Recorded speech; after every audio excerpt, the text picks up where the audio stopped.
Olá, amigos, irmãos e visitantes do canal Alisson Dias, e hoje, finalmente, nós vamos terminar os nossos estudos no livro de Daniel, capítulo 11. Ufa, foi um livro muito difícil, claro, todo Daniel, mas o capítulo 11, na minha opinião, o capítulo mais difícil até hoje. E o nosso estudo hoje ainda continua se concentrando na pessoa de Antíoco IV Epifânio, o Antíoco Epífanes. E nós vamos continuar ainda falando dele. Essa última parte fala dele, mas também, além da parte histórica, hoje nós vamos falar da parte escatológica e a ligação de Antíoco Epífanes com o Anticristo. Eu sei que muitas pessoas, muitas mesmo, não conseguem ver este homem vil que é descrito em Daniel 11 e também o chifre pequeno, a ponta pequena, descrita em Daniel capítulo 8, como sendo Antíoco Epífanes. Eles dizem que não se trata dessa pessoa. E existe uma grande discussão.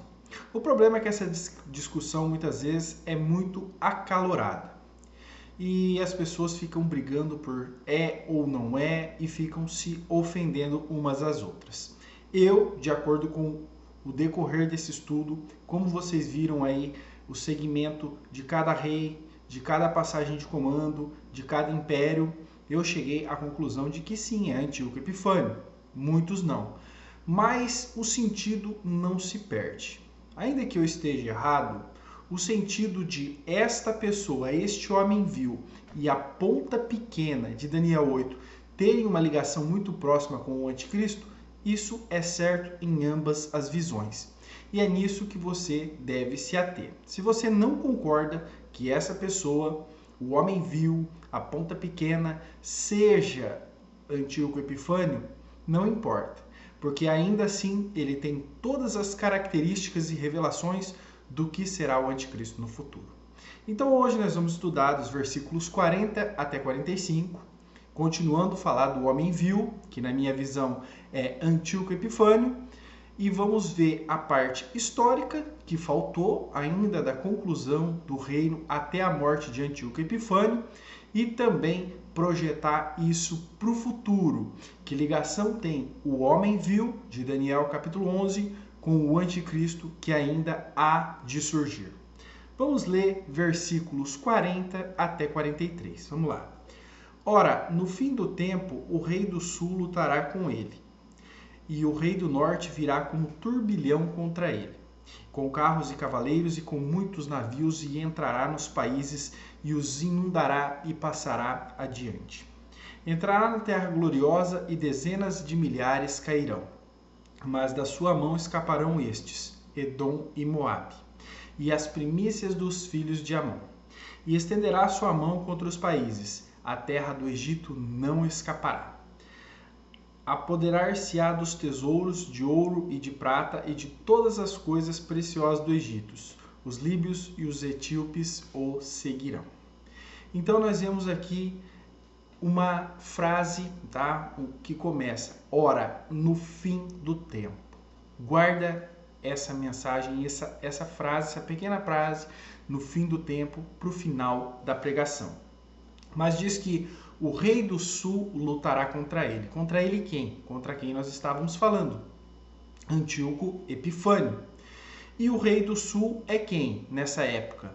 É o rei Ptolomeu VI Filometor, aquele que já antes havia sido derrotado por Antíoco e que se tornou um rei vassalo a Antíoco. E que nós vimos no estudo anterior que eles sentavam à mesa e falavam mentiras. Eles fingiam ser amigos, porém Antíoco queria o controle total sobre o Egito. Ptolomeu VI fingia ser amigo de Antíoco, mas na verdade ele queria a independência do Egito. Até que Ptolomeu VI e Ptolomeu VII, Fiscão, fizeram um acordo com Roma, se rebaixaram para Roma, ficaram aí serviçais de Roma, e na segunda investida de Antíoco ao Egito, Roma mandou um ultimato e Antíoco teve que bater em retirada. E assim o Egito ficou livre de Antíoco. Porém, Antíoco ele conseguiu a parte da Palestina que pertencia ao Egito. Então, o Egito perdeu o território, toda a Palestina, né? Incluindo a Terra Santa, que era o grande aí alvo que nós vimos em todo esse capítulo 11, o grande alvo das empreendidas de guerra. O que eles queriam mesmo era aquele pedaço de terra sagrado. Pois bem, Ptolomeu VI, que governava numa parte do Egito, Ptolomeu VII Fiscão, fizeram um acordo, tentaram aí planejar uma empreendida de guerra à Palestina, para tomar de volta ali a Terra Santa, a parte da Palestina. E o que aconteceu? Eles combinaram entre si, arrumaram um grande exército e uma grande estratégia para partir contra a Palestina, para expulsar da Palestina os soldados, o exército de Antíoco Epifânio. Mas Antíoco ficou sabendo disso. Nós vimos que no estudo anterior ele recebeu um ultimato de que não deveria mais atacar o Egito. Porém, quem estava atirando a primeira pedra, quem estava levantando a primeira espada era o Egito. Então, com isso, Antíoco tinha o direito de revidar e se defender. E foi exatamente o que ele fez. Ele partiu para cima com um grande e muito poderoso exército. Lembrando que ele estava lá na Síria, no norte, além da terra de Israel, muito longe. E ele partiu com um grande exército. Como diz aqui, com carros, com cavaleiros, com navios, e entrará nos países e inundará e passará adiante, como uma praga de gafanhotos. E diz que entrará na terra gloriosa e dezenas de milhares cairão, mas da sua mão escaparão Edom, Moabe e Amon. Edom, Moabe e Amon. Eles ficavam para o lado de cá, para o lado oriental do Rio Jordão, onde ficava também, para o lado oriental do Rio Jordão, a sede do reino de Antíoco Epifânio. Então era mais fácil descer passando por Edom, Moabe e Amon, esses três países. Mas por uma estratégia de guerra, ele desviou o caminho e passou pela Terra Santa, passou por Israel. E sim, já desceu arrasando, roubando recursos, suprimentos para a batalha. E desce contra o rei do Egito, Ptolomeu VI, Filometor, e desta vez ele consegue uma grande vitória sobre Egito e Líbia. Ele consegue destruí-los ali com muita facilidade. Ele invade a terra do Egito e se apodera dos tesouros de ouro, de prata e de todas as coisas preciosas do Egito, invade Líbia e os etíopes e sobe de volta para a Terra Santa, vitorioso, conquistador e cheio, carregado de muitas riquezas. E agora nessa volta, ele volta ainda mais altivo. O que nós falamos de Antíoco Epifânio é que ele era um homem arrogante, soberbo, altivo, amante de si próprio, todo cheio de orgulho. E ele voltou ainda mais orgulhoso, ele voltou ainda mais altivo. E voltou carregado de despojos, de riqueza, e os seus soldados todos cheios de si, todos orgulhosos da grande vitória. E agora ele volta na Palestina com todo o desejo de uma vez por toda helenizar o povo judeu.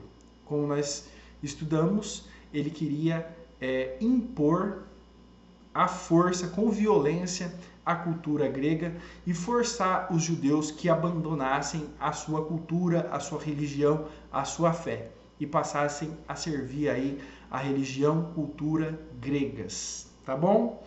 E ele segue, né, com o seu projeto de helenização, deixando as tropas em Israel.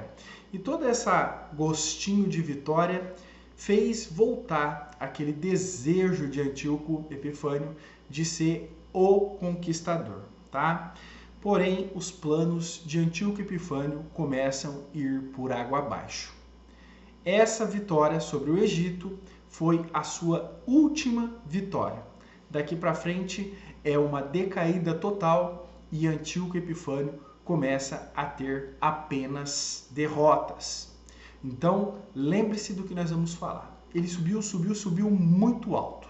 E agora chegou a hora dele cair, a parte da derrota. E é importante que você lembre disso para o final do vídeo.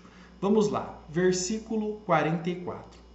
Mas os rumores do Oriente e do Norte o espantarão, e ele sairá com grande furor para destruir e extirpar a muitos.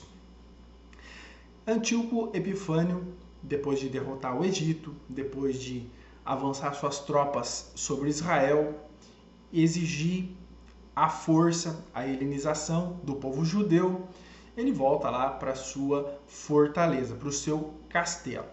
Porém, ele recebe notícias nada agradáveis. E uma terrível depressão e preocupação começam a atormentar o coração de Antíoco. Depois de receber a triste notícia que os partos e os armênios começavam a crescer em poder e dominação. Ele já sabia que com os romanos ele não podia. Ele não tinha poder contra o Império Romano, que ainda era um império bebezinho. Estava nascendo ali agora e já era suficiente para dominá-lo. E agora com o sucesso, com o crescimento, tá? O avanço dos partos e dos armênios, a preocupação aumenta. Porque os partos e armênios poderiam, em duas hipóteses, ou derrotar a Roma, tomar todo o seu exército, todo o seu poder e ser ainda mais poderoso do que Roma, ou, em uma segunda hipótese, que é o que aconteceu, se unir a Roma e tornar Roma ainda mais poderosa. Isso já começa a afetar o coração de Antíoco. E ele já não está mais tão altivo, ele já não está mais tão conquistador e tão confiante assim. E como o exemplo que o pai dele deixou, o Antíoco III, ele parte para a região de Elimaida, com o intuito, com a vontade de fazer o quê? O mesmo que fez o seu pai, que nós vimos nos estudos anteriores. Ele parte para saquear o templo de Bel, um grande templo carregado de muitas riquezas. O que ele queria era saquear aquele templo de países que já eram dominados por ele, para que ele pudesse fortalecer o seu exército, para que ele pudesse contratar mercenários para lutar por ele, para estar preparado para o avanço dos partos e armênios. Só que nessa época ele teve uma grande derrota. Assim como o pai dele, quando foi tentar invadir o templo de Bel, tentar saquear o templo de Bel, ele foi expulso. A mesma coisa aconteceu, se repetiu com Antíoco Epifânio. E nós temos um livro histórico que pode nos contar essa história, tá? Que ele vale sim como livro histórico, mas não como livro inspirado. Na Bíblia protestante, na Bíblia evangélica, na Bíblia conservadora, né, dos não católicos, não existe o livro de Macabeus. Porém, na Bíblia católica existe o livro de Macabeus. Eu não considero o livro de Macabeus como um livro divinamente inspirado, mas considero o livro de Macabeus como fonte histórica. Ele passou pelo mesmo crivo, pelo mesmo processo de teste, de estudos que a Bíblia, para saber a sua veracidade, para saber o quanto aqueles fatos são verdadeiros e quanto se mantiveram verdadeiros até hoje. Simplesmente ele não é um livro inspirado pelo Espírito Santo, mas um livro que serve como fonte histórica e um livro que conta muito bem isto que Antíoco Epifânio passou quando tentou invadir o templo ali em Elimaida. Vamos ler livro de 1 Macabeus, capítulo 6, vamos ler versículos 1 em diante. Enquanto percorria as províncias superiores, soube o rei Antíoco que na Pérsia, em Elimaida, havia uma cidade famosa por suas riquezas, sua prata e seu ouro, seu templo extremamente rico possuía véus de ouro, escudos, couraças, armas abandonados ali por Alexandre, filho de Filipe, é Alexandre o Grande, rei da Macedônia, que foi o primeiro a reinar sobre a Grécia. Dirigiu-se ele para essa cidade com a finalidade de tomá-la e pilhá-la, mas foi em vão, porque os habitantes haviam sido prevenidos. Eles se aprontaram para lhe resistir e teve que voltar de lá para alcançar Babilônia com grande humilhação. Esse foi o destino de Antíoco Epifânio. Numa cidade já conquistada por ele, ele foi tomar lá o templo de Bel. E os moradores daquela cidade conseguiram expulsá-lo e fazer voltar fugido, corrido para a cidade de Babilônia para se refugiar naquela fortaleza, totalmente humilhado.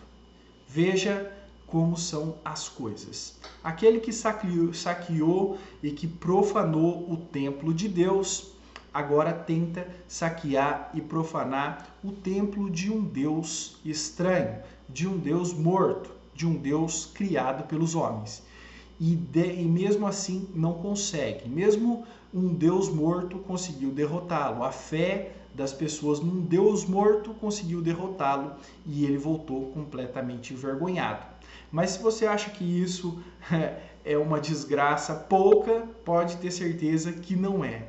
Ainda aconteceu muito mais. Ele foi ainda muito mais humilhado quando, depois de ter sido derrotado e ido lá foragido se esconder em Babilônia, ele recebeu uma notícia muito triste, que os macabeus começavam a derrotar as tropas dele na Palestina e expulsar de lá suas tropas e parar com seu processo de helenização e voltar com adoração ao Deus de Israel e à cultura judaica. Também em Macabeus, no mesmo capítulo, versículo 5 em diante. Vamos ler. E eis que na Pérsia um mensageiro veio dizer-lhe que as tropas enviadas à Judéia tinham sido derrotadas, e que Elisias tinha partido a princípio com um poderoso exército, havia fugido na presença dos judeus, os quais haviam aumentado ainda suas forças com armas, tropas, e se tinham enriquecido com todo o material raptado de seus campos. Devastados, eles tinham também destruído a abominação edificada por eles sobre o altar em Jerusalém, e haviam cercado o templo com altas muralhas, como outrora, assim como a cidade de Bet-sur. Ouvindo essas novas, o rei ficou irado e profundamente perturbado. Atirou-se à cama e caiu doente de tristeza, porque os acontecimentos não tinham correspondido à sua expectativa. E o povo de Deus, ali naquela época, começa a receber um grande livramento. E Deus envia poder para aquele povo que já havia sido oprimido várias vezes por vários imperadores, principalmente por Antíoco Epifânio. O homem viu, aquele que foi o pior de todos, aquele que colocou um Deus estranho dentro do templo dos judeus, aquele que fez cessar o sacrifício contínuo, aquele que sacrificou um porco sobre o altar, profanando o templo. E os judeus receberam aí no tempo dos Macabeus, no período intertestamentário, eles receberam livramento e começaram a expulsar as tropas de Antíoco Epifânio. E ele, quando sabe dessa notícia, ele fica completamente horrorizado e começa a ficar doente. Vamos ver. Mas ele faz um plano de voltar a Israel. Ele quer montar ali uma tenda, um palácio improvisado, para que com a sua presença e todo o seu exército ali intimidasse os judeus, os macabeus, e conseguisse ali conquistar de novo a Terra Santa, a terra de Israel. Vamos ler, versículo 45. E armará as tendas do seu palácio entre o mar grande e o glorioso monte santo. Contudo, virá o seu fim e não haverá quem o socorra. Então, foragido na Babilônia, Antíoco planejou voltar até Israel, tá? Mas os seus planos eles foram completamente frustrados porque no meio do caminho uma morte súbita o ceifou. De acordo com os relatos históricos do livro de Macabeus, até mesmo Antíoco reconheceu que sua morte e derrota vieram por suas afrontas ao Deus de Israel. Essa parte eu não sei, essa parte eu não tenho confiança. Dizem que ele morreu de um câncer, dizem também que ele morreu de uma parada cardíaca, mas o livro de Macabeus registra o momento da morte, né, de Antíoco Epifânio e ele mesmo reconhecendo o porquê da sua morte. No capítulo 6 também, versículos 10 em diante. Mandou chamar todos os seus amigos e lhes disse: o sono fugiu de meus olhos e meu coração desfalece de tristeza. Eu repito para mim mesmo em que aflição eu fui cair e que a desolação eu fui reduzido até o presente. Eu que era bom e querido no tempo de meu poder, mas agora me lembro dos males que causei a Jerusalém, de todos os objetos de ouro e de prata que saqueei, e de todos os habitantes de Judá que exterminei sem motivo. Reconheço que foi por causa disso que todos esses males me fulminaram, e agora morro de tristeza numa terra estrangeira. Então, me parece que, de acordo com os relatos históricos do livro de Macabeus, ele mesmo reconhece que todo o mal que caiu sobre ele foi por ter profanado o templo, foi por ter castigado o povo de judeu, o povo de Israel. A mesma coisa acontece também com o pai de Antíoco Epifânio, que manda Heliodoro, um dos seus generais, invadir e saquear o templo, mas é envenenado pelo seu próprio companheiro. Dessa mesma forma, querendo agredir, querendo invadir, querendo profanar o templo de Deus. E isso foi o fim de Antíoco Epifânio. Essa é a história triste desse grande imperador que teve um grande poder, mas que quis usar esse poder para massacrar o povo de Deus, para profanar o templo de Deus e para fazer que o nome de Deus, do Deus de Israel, fosse esquecido pelo seu próprio povo.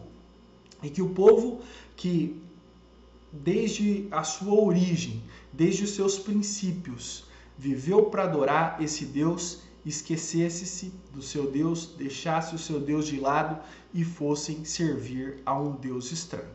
Essa é a história de Antíoco Epifânio, um homem que teve muitas e muitas conquistas, mas que de repente teve muitas derrotas e foi caindo até alcançar o chão e se espatifar completamente.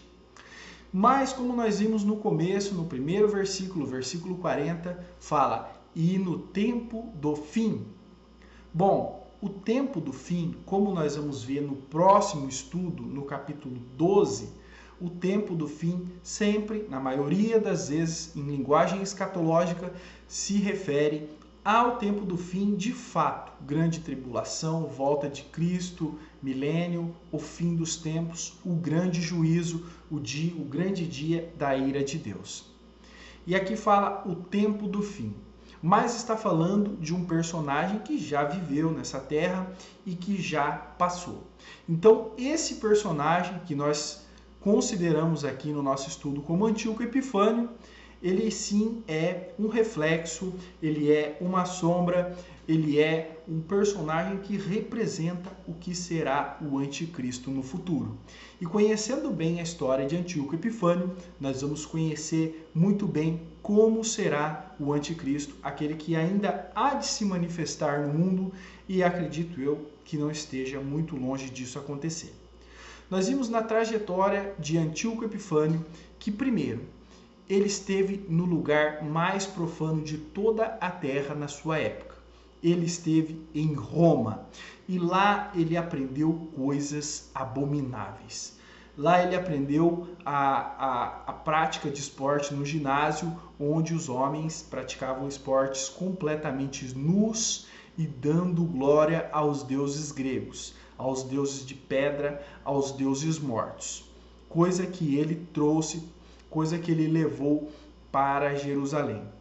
Nós vimos também que o trono não pertencia a Antíoco.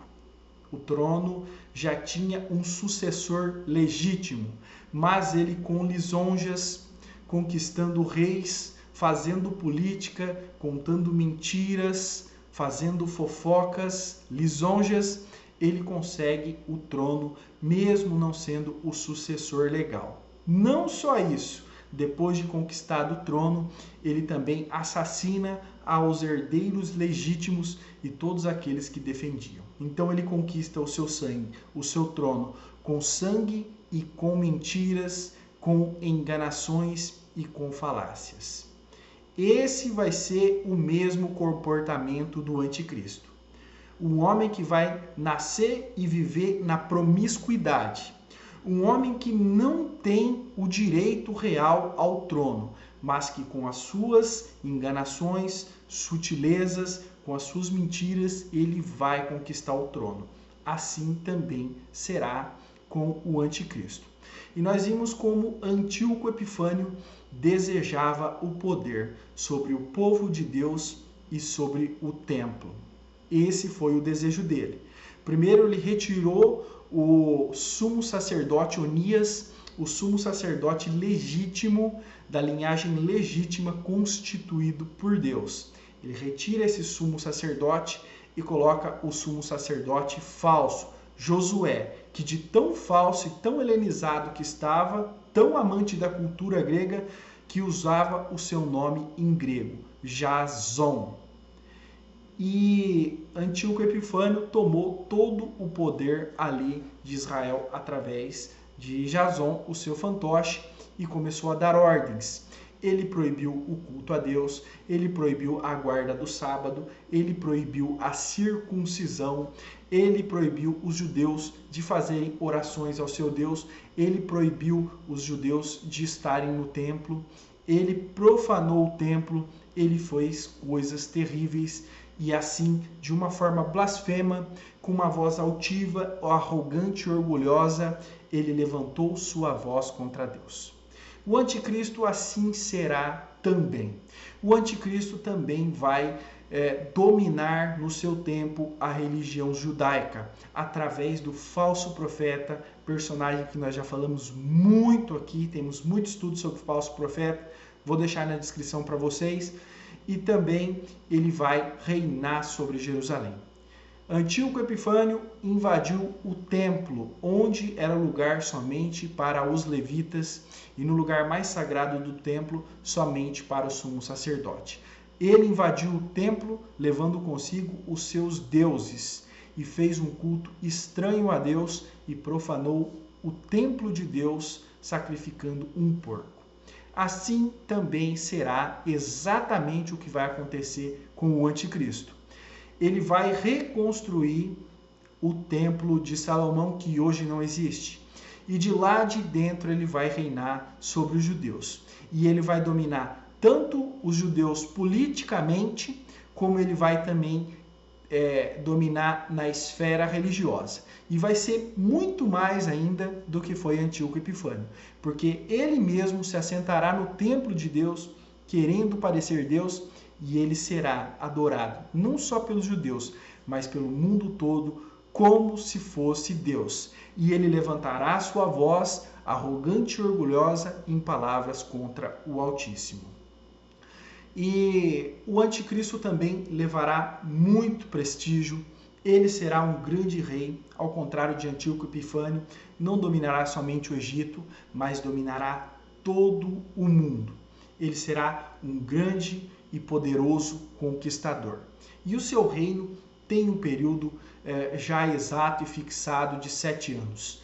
Nos 3 anos e meio primeiro vão ser iguais, exatamente iguais ao começo do governo de Antíoco Epifânio, somente com vitórias. E ele terá um grande exército e ele vencerá as batalhas, tanto politicamente, tanto economicamente, como também militarmente, através de guerras. E ele conseguirá grandes vitórias. Depois de 3 anos e meio, ele terá uma grande derrota.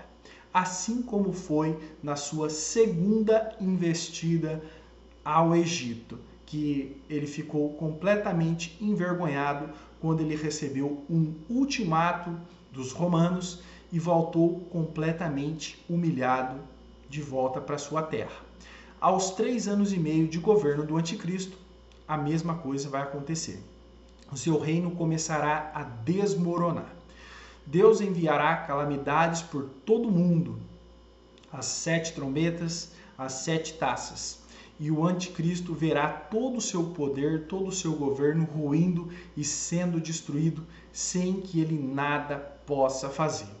Mas no finalzinho da grande tribulação, ele vai tentar levantar-se de novo contra a cidade santa, contra o templo e o povo de Deus, cercando a cidade de Jerusalém. E assim como Antíoco Epifânio receberá uma triste notícia.